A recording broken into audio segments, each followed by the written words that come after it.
शशि की किचन में आज मैं राज कचौरी की रेसिपी लेकर आई हूँ।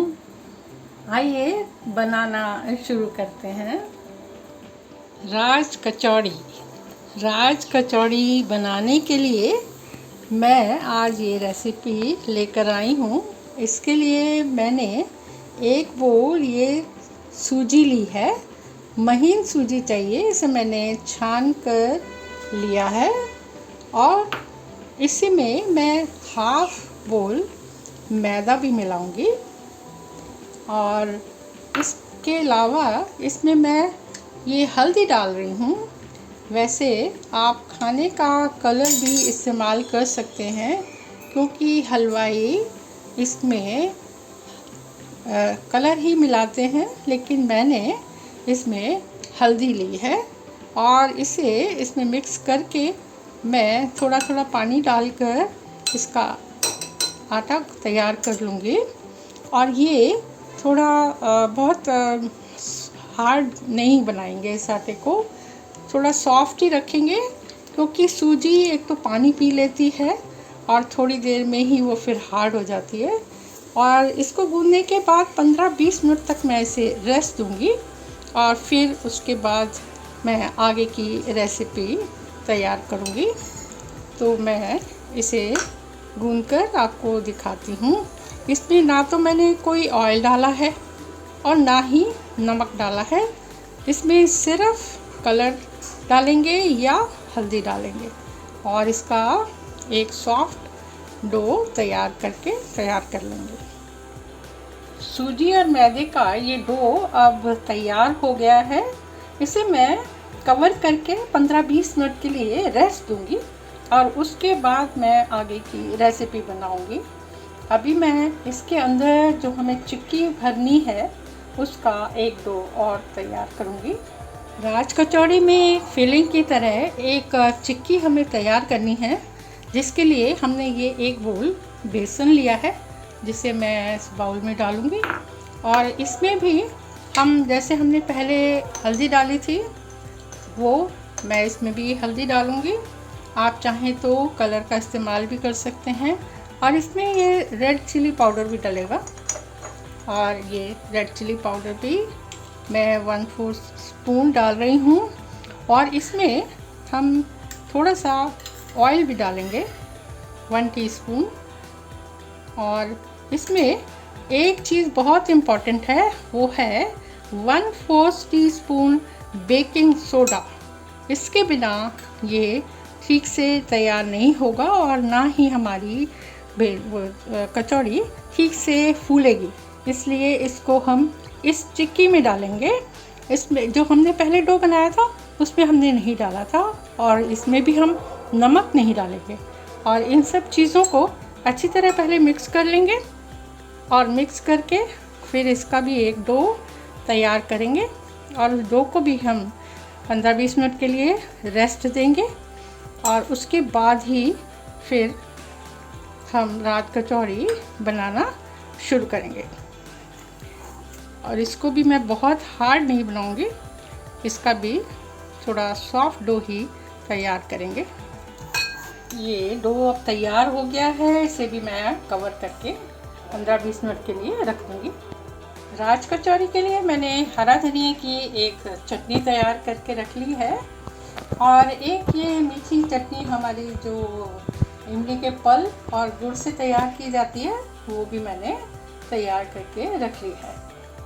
आटे को मैंने रेस्ट दिया था और अब ज़रा सा ऑयल लगाकर मैंने इसे तैयार कर दिया है। और अब हम इसमें से एक लोई लेंगे और इस पेड़े को इस पर रख लेंगे चकले के ऊपर और इसे हाथ से ऐसे फैलाएंगे। और फैलाने के बाद इसके बीच में ये साइड से थोड़ी पतली रहेगी और बीच में से थोड़ी मोटी। और इसके बीच में ये जो हमने बेसन तैयार किया था उसको फिल करेंगे। इस चिक्की को, बेसन की इस चिक्की को इस तरह से फिल करने के बाद फिर इसको सब तरफ से मोड़कर तैयार करेंगे इसको मैंने हर तरफ से मोड़कर ऐसे तैयार कर लिया है और ये पेड़ा तैयार हो गया है। इसको मैं एक ग्रीस लगी हुई प्लेट में रख दूँगी और इस तरह से मैं बाकी पेड़े तैयार करती हूँ और उन्हें कुछ देर के लिए रेस्ट दूँगी। रेस्ट देने के बाद मैं ऑयल गरम करके ये राज कचौरी तलूँगी। राज कचौरी के ये जो पेड़े हमने तैयार किए हैं वो अभी रेस्ट के लिए रखे हैं मैंने। इतनी देर में मैं कढ़ाई में ऑयल गरम करने के लिए रखूँगी, जिससे कि कुछ देर में हम इन्हें तलकर तैयार करेंगे। मैंने कुछ सूखा मैदा लिया है और ये कचौड़ी के इस पेड़े को मैं इसमें थोड़ा डस्ट कर रही हूँ और पहले इसे हाथ से ही थोड़ा मैं फैलाऊंगी और उसके बाद थोड़ा सा बेलन चलाकर इसे तैयार करूँगी। इसे दोनों तरफ से मैं पहले ऐसे फैला लूँगी और उसके बाद बेलन से इसको, अगर ज़रूरत लगेगी तो मैं बेलन से चलाऊँगी, वरना मैं सिर्फ ऐसे ही तैयार कर लूँगी। मुझे लग रहा है कि इसकी शेप सही आ गई है और ये साइड से भी ठीक तैयार है। इसे मैं ऐसे ही तलूँगी। ऑयल गरम हो चुका है और अब मैं इसको डालूँगी।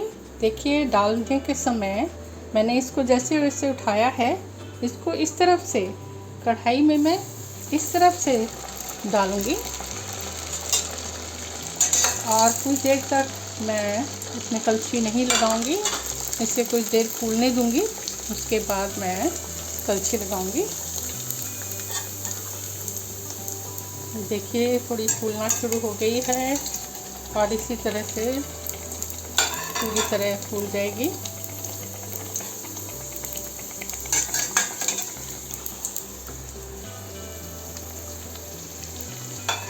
ये देखिए कितनी अच्छी फूल कर तैयार हो रही है हमारी राज कचौड़ी।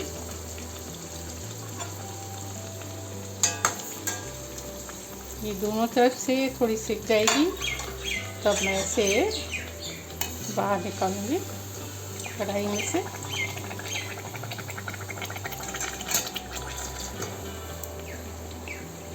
अब ये पूरी तरह से लगभग तैयार है। इसे मैं निकाल लूँगी और फिर और कचौड़ियाँ बनाऊँगी। परफेक्ट राज कचौड़ी तैयार है। राज कचौड़ी की फिलिंग के लिए मैंने मूंग की दाल को रात को भिगोकर और सुबह पीसकर और उसमें नमक मिर्च मिलाकर ये इसको तैयार किया है और अब मैं इसकी पकौड़ियाँ उतारूँगी और इनको मैं राज कचौड़ी में फिलिंग की तरह इस्तेमाल करूँगी।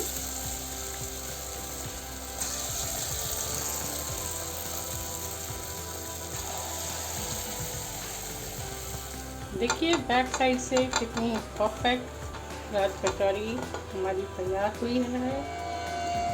राज कचौड़ी हमारी कितनी परफेक्ट तैयार हो गई है। इसे मैं पहले बीच में से ऐसे कर दूँगी, छेद बना लूँगी इसका और उसके बाद इसमें जो हम ये सारी चीज़ें हमने तैयार की हैं वो डालेंगे।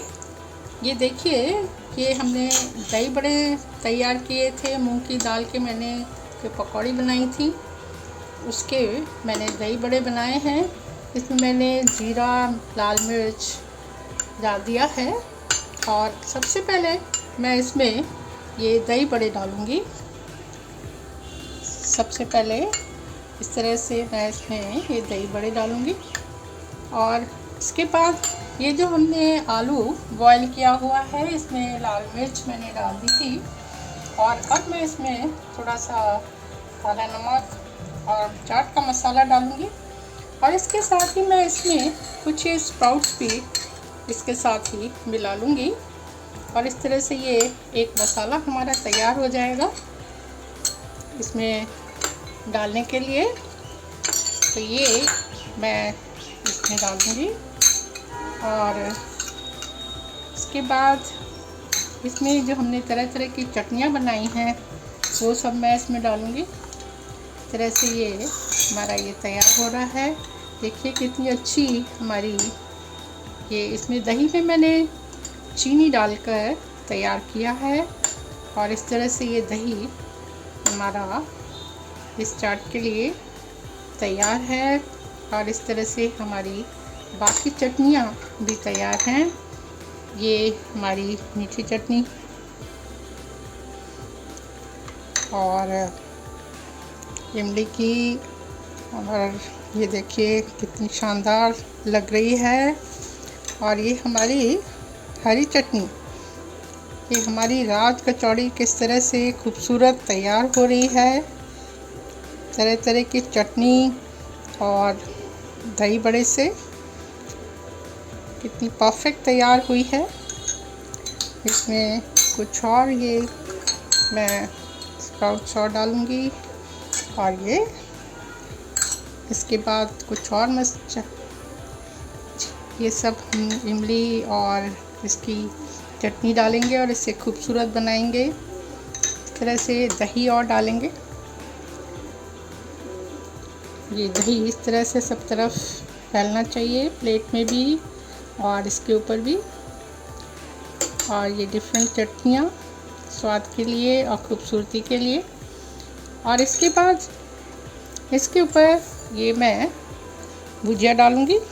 आप चाहें तो पतले सेब भी इस्तेमाल कर सकते हैं इसकी जगह। और सबसे बाद में मैं इसमें ये अनार डालूँगी। और इस तरह से ये हमारी राज कचौड़ी कितनी परफेक्ट तैयार हुई है। ये देखिए खाने के लिए तैयार है। आप भी इस तरह से ये बनाएं और इसे एंजॉय करें।